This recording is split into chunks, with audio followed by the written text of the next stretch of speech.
பிரியமானவர்களே, இயேசுவின் நாமத்தினால் உங்களை வாழ்த்துகிறேன். சங்கீதம் 107 அதிகாரம் வசனம் 29, 30 வசனம். கொந்தளிப்பை அமர்த்துகிறார், அதன் அலைகள் அடங்குகின்றது. அமைதல் உண்டான நிமித்தம் அவர்கள் சந்தோஷப்படுகிறார்கள். தாங்கள் நாடின துறைமுகத்தில் அவர்களை கொண்டு வந்து சேர்க்கிறார். நீங்க எந்த எல்லைக்கு போகணும்னு நினைச்சீங்களோ, எந்த இடத்திற்கு போய் சேரணும்னு நினைச்சீங்களோ, எது உங்க டெஸ்டினேஷன் நினைச்சீங்களோ, அதில் நிறைய தடைகள் வந்து கொண்டிருக்கிறது. ரொம்ப ஈஸியா போயிடலாம் நினைச்சேனே, இந்த கோர்ஸை ஈஸியா முடிச்சிடலாம் நினைச்சேன், இந்த வேலைக்கு காரியங்கள் ஜெயமா வந்துடும், சீக்கிரம் பண்ணிடலாம், இந்த பிசினஸ்ல நல்ல லாபம் எடுத்துலாம் நினைச்சேன். எதிர்பாராத தடைகள், இந்த கோர்ஸை முடிக்கிறதுக்கு எதிர்பாராத தடைகள். கொந்தளிப்பை அமர்த்துகிறார், அதன் அலைகள் அடங்குகின்றது. இன்றைக்கு இந்த நாள்ல இருந்து என் ஆண்டவர் எல்லா கொந்தளிப்பை அமர்த்துகிறார், எல்லா அலைகள் அடங்கி போகிறது. அந்த பலத்த கரம் உங்களுக்காய் கடந்து வருகிறது. எந்த காரியங்கள் நீங்க முன்னேற முடியாதபடி, எந்த காரியங்கள் லக்கை அடைய முடியாதபடி, there is an objective in your career, there is an objective in your workplace. இதை முடிக்கணும்னு சொல்லி உங்களுக்கு ஒரு கோல் இருக்கிறது.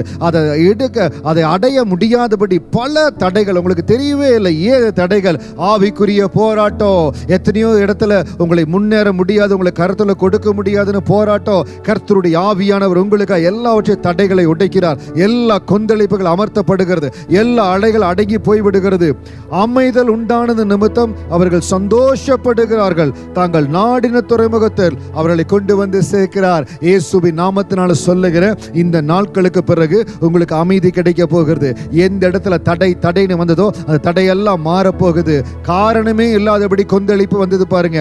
காரணம் இல்லாமல் வந்த மனிதர்களை ஆண்டவர் விளக்குகிறார். இதோ இந்த நாட்கள்ல அந்த தடை விளக்கப்படும். அந்த மனிதர்கள் வெளியே போவாங்க. எப்படி போவாங்கன்னே தெரியாது. என் ஆண்டவர் உங்களுக்காக யுத்தம் செய்வார், அவர்களை விளக்குவார், அந்த இடத்திலிருந்து எடுப்பார். இயேசுவின் நாமத்தினால் அந்த மனிதர்கள் எடுக்கப்படுகிறாங்க. இயேசுவின் நாமத்தினால் அதிகாரங்கள் மாறுகிறது. உங்களுக்காக பரத்திலிருந்து தேவன் ஒத்தாசை கொடுக்கிறார். காரியங்கள் எல்லாம் மாறுகிறது. நீங்கள் நாடின துறைமுகத்தில் உங்களை கொண்டு போய் சேர்க்கும்படி தேவ தூதர்கள் உங்களுக்காய் வேலை செய்யறாங்க. நீங்க நாடின துறைமுகத்துல இந்த ஸ்தானத்தை, இந்த கோர்ஸை, இந்த ரிசல்ட் எனக்கு வேணும், இந்த வேலையில இந்த காரியத்தை நான் செய்து முடிக்கணும்னு சொல்லி உங்களுக்கு டார்கெட் கொடுத்தாங்க. அதை முடிக்கும்படியா தேவன் உங்களை பலப்படுத்த போறார். நீங்கள் நாடின துறைமுகத்தில் கர்த்தர் உங்களை கொண்டு சேர்க்க போறார். தைரியமா சொல்லுங்க, நான் சேர வேண்டிய இடத்துல, நான் அச்சீவ் பண்ண வேண்டிய காரியத்தை, இந்த கோர்ஸை முடிக்கவே முடியாதுன்னு நினைச்சேன். இயேசுவின் நாமத்தினால அப்பா உங்களுக்கு ஒத்தாசை பண்ணுகிறார். அப்பா உங்களை பலப்படுத்துகிறார். பரிசுத்த ஆவியானவர் உங்களை பலப்படுத்துகிறார். நிச்சயம் இந்த கோர்ஸை முடிப்பீங்க, நிச்சயம் ஆசீர்வாதமா முடிப்பீங்க. அந்த கோர்ஸை முடித்து இன்னும் மேல் படிப்புக்கு தேவன் உங்களுக்கு உதவி செய்வார். நீங்கள் நாடின துறைமுகத்தில் தேவன் உங்களை கொண்டு போய் சேர்ப்பார். எந்த தேசத்துல நீங்க போய் நாட்டப்படணும்னு நினைச்சீங்களோ, எந்த தேசத்தில் நான் போய் செட்டில் ஆக நினைச்சீங்களோ, அதற்குண்டான வாசல்கள் திறக்கப்படுகிறது. அதற்குண்டான டிலேஸ் எல்லாம் ஆண்டவர் மாத்துகிறார். அதற்கு சகாயம் உங்களை தேடி வருகிறது. தேவ ஒத்தாசை உங்களை தேடி வருகிறது. சொல்லுங்க, நாங்கள் நாடின துறைமுகத்தில் கர்த்தர் எங்களை கொண்டு வந்து சேர்க்கிறார். இயேசுவின் நாமத்தினால தடைகள் உடைக்கப்பட்டதற்காய் ஸ்தோத்திரம். மாற்றங்கள் நடப்பதற்காய் ஸ்தோத்திரம். மாறுதல்கள் நடப்பதற்காய் ஸ்தோத்திரம். இயேசுவின் நாமத்தினால இவர்களை ஆசீர்வதிக்கிற ஆசீர்வாதம் உங்கள் தங்குவதாக. ஆமென், ஆமென், ஆமென். God bless you.